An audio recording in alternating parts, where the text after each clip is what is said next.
Hey guys, मैं हूं जितेंद्र और आप सभी का स्वागत है आपके अपने यूट्यूब चैनल कॉमर्स की दुनिया में। साथियों, आज हम बात करने वाले हैं महात्मा ज्योतिबा फुले रोहिलखंड यूनिवर्सिटी के एमकॉम प्रीवियस और एमकॉम फाइनल ईयर स्टूडेंट के साथ। आज की इस वीडियो में मैं आप सभी के साथ बात करूंगा एग्ज़ाम टिप्स की।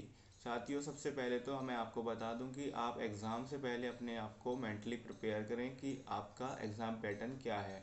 तो आप सभी को पता ही होगा और आपने अभी तक जान ही लिया होगा कि आपका जो एग्ज़ाम पैटर्न है वो बहुत ही सिंपल होता है और आपको केवल और केवल 5 क्वेश्चन करने होते हैं। आपके एग्ज़ाम पेपर में 10 क्वेश्चन आएंगे, लॉन्ग क्वेश्चन रहेंगे और आपको केवल 5 क्वेश्चन करने होंगे।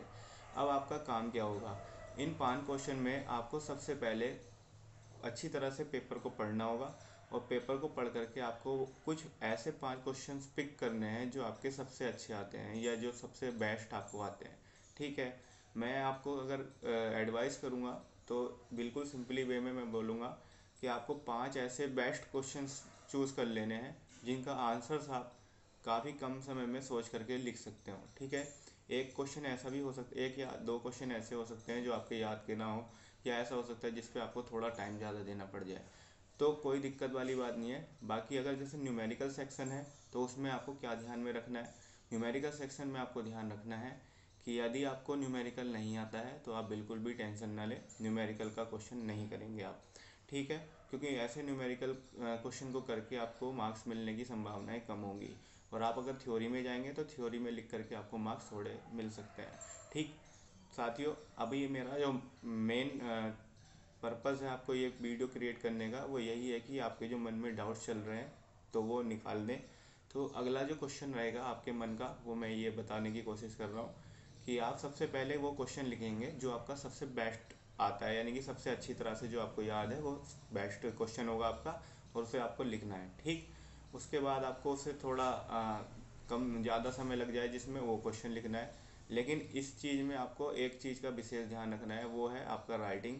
क्वेश्चन 1 2 तक आपकी राइटिंग अच्छी होनी चाहिए। साथ ही साथ राइटिंग की जो स्पीड है वो थोड़ी नॉर्मल चलेगी, लेकिन ये नहीं है कि आप 1 घंटे में एक क्वेश्चन लिख पा रहे हैं। कारण क्या होगा, इससे आपका जो क्वेश्चन पेपर है वो छूट जाएगा। अब मैं आपको बता रहा हूँ कि आपका जो पेपर का लेंथ है वो कितना होना चाहिए, एक क्वेश्चन में आपको कितना लिखना है। तो जनरली आपको एक क्वेश्चन के लिए 5 से 6 पेजेस का आंसर आपको करना होगा और 5 या 6 पेजेस में आंसर करने के लिए आपको कम से कम एक क्वेश्चन में 2 फ्लो चार्ट या फिर कोई ना कोई डायग्राम का यूज़ करना होगा, जिससे आपका क्वेश्चन अट्रैक्टिव बने और जिससे आप जो है एक अच्छी इमेज प्रेजेंट करा सकें एग्जामिनर पर अपनी। ठीक, अभी आपको मैं बता रहा हूँ कि आपको किस तरह से हर क्वेश्चन के हिसाब से टाइमिंग सेट करनी है। तो जैसे कि आप सभी जानते ही हैं कि जब पहला क्वेश्चन हम लिखते हैं तो हम थोड़े से हमारा जो हाथ या मसल्स होती हैं थोड़ी सी सिकुड़ी हुई होती हैं, यानी कि हम जो है जल्दी नहीं लिख पाते हैं। तो उस कंडीशन में हमारा जो पहला क्वेश्चन है, ज़्यादा से ज़्यादा मैक्सिमम टाइम हमें 40 मिनट पहले क्वेश्चन के लिए देनी है और 40 मिनट में हमें 5 से 6 पेपर हमको पेजेस हमको करने हैं। ठीक है, ऐसे करके 5 या 6 यानी कि 3 खड़े पेपर, सीधी सिंपल सी भाषा है, इसको समझिए आज। ठीक, जो सेकंड क्वेश्चन होगा वहाँ तक भी आते आते आपको 40 मिनट ही लग जाएंगी, दूसरे क्वेश्चन में भी। ठीक है, थर्ड क्वेश्चन पर लिखने के लिए आपको 35 मिनट्स स्पेंड करनी है, इससे ज़्यादा नहीं करनी है, क्योंकि अगर इससे ज़्यादा आप करते हैं तो अगले क्वेश्चन के लिए आपकी लेंथ कम होगी। साथ ही साथ हो सकता है आप क्वेश्चन पेपर को लास्ट तक आते आते छूट जाए आपसे। ठीक, फोर्थ क्वेश्चन में आपको 35 मिनट्स और लास्ट क्वेश्चन पर आपको 30 मिनट्स अपना स्पेंड करना है। इस तरह से हम 3 घंटे के पेपर को यानी कि 180 मिनट्स को बहुत अच्छे से कवर अप कर लेंगे। इस बीच हमारे क्या होगा, कुछ जनरल एंट्रीज़ होती हैं, जैसे हमारी साइन वगैरह होते हैं, एंट्री भरना होता है, ये सब भी इसमें इंक्लूडेड रहेगा। तो इसके हिसाब से हमको जो है 3 घंटे बिल्कुल कवर अप कर लेने हैं। और मैं बार बार कह रहा हूँ कि यार अच्छे से लिखिए, टेंशन फ्री हो जाइए। और आपको क्या करना है, बहुत ही नॉर्मल एडवाइस कर रहा हूँ, आपको अपने अभी प्रिपरेशन में 5 या 6 ऐसे अच्छे अच्छे क्वेश्चन तैयार करने हैं जो एक दूसरे से इंटरलिंक अप हों, और जब आपका क्वेश्चन पेपर आए और उससे रिलेटेड कुछ भी हो तो आप वही लिख देंगे, तो कोई समस्या वाली बात नहीं है। मैं आपको इतना क्लू दे रहा हूँ और अपना पर्सनल एक्सपीरियंस शेयर कर रहा हूँ। यहाँ पर आपको क्या है, अपना राइटिंग अच्छा रखना है, लेंथ अच्छी रखनी है, साथ ही साथ आपका कंटेंट आपका जो है क्वेश्चन से मिलता जुलता हो, बस इतना आप ध्यान रखें। होपफुली आपके अच्छे मार्क्स आएंगे and I will wish you good luck. कि आप फ्यूचर में अपना 100% देने वाले हैं। और आपको कोई प्रॉब्लम है, आपकी कोई क्वेरी है, आपकी कोई समस्या है, तो you can share with your comments through the comment box, and I will definitely try my best to solve that problem. तो थैंक यू सो मच हमारे चैनल पर बने रहने के लिए।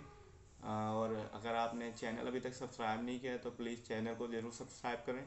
हमसे इसी तरह के अगर आपको किसी भी प्रकार की हेल्प की अपेक्षा लगती हो, हमारा चैनल आपको आपकी अपेक्षाओं पर खरा उतरता दिखाई देता हो, तो थैंक यू सो मच आपको इतना लव एंड सपोर्ट देने के लिए।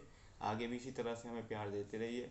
Not only for BCom MCom, you can also join our channel for commerce competitive exams. साथ ही साथ हम मैनुअल अकाउंटिंग की प्रिपरेशन भी आपको कराते हैं, जिससे इन फ्यूचर आप अगर अकाउंटेंट बनते हैं तो आपके लिए वो बहुत बेनिफिशियल होता है। तो आप हमारे चैनल पर एक बार जब विज़िट करेंगे तो हो सकता है आपके लिए काफ़ी चीज़ें हेल्पफुल रहें, काफ़ी ज़्यादा चीज़ें आपके काम की हों। तो बस इतना ही कहूँगा कि रख हौसला, वो मंज़र भी आएगा, और एक दिन प्यासे के पास चलकर समंदर भी आएगा। परेशान नहीं होना है, एंजॉय करते करते आगे बढ़ना है, ठीक है। तैयारी करते रहिए और इस युद्ध स्तर की लड़ाई लड़ते रहिए। Thank you so much.